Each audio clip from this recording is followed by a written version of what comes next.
Саламатсыңарбы балдар? Кутмандуу күнүңөр менен. Маанаңар жакшыбы? Балдар, бул сүрөттөн силер эмнени көрүп турасыңар? Албетте койнекти баардык балдардын баары жакшы көрөт. Койнектер каякта жашайт билесиңерби? Койнектер токойдо, анан үйдө жашашат. Койнектер абдан жүндөрү жумшак болот.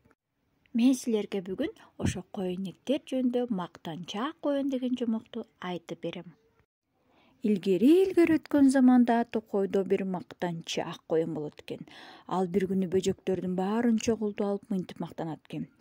Менин тиштерим төө тиш, муруттарым мурутча эмес мурут. Ал эми таманым болсо чеңгел. Мен эч кимден коркпоймун. Деп токойду көздөй кетип калат экен. Бөжөктөр бири-бирин карашып турган кезде карга келет экен. Каргага айтышат экен. Биздин токойдо койнек абдан мактанып жатат. Ал чын эле эч кимден коркпойт.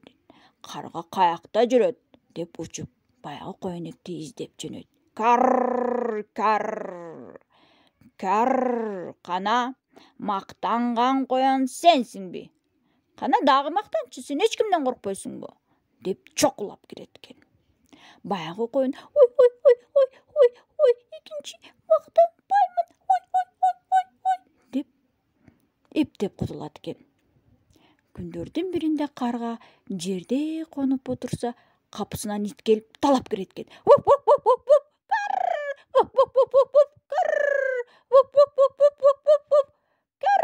Деп алыстан койнек көрүп калып, эмне кылып жардам берсем деп жанына чуркап келет экен.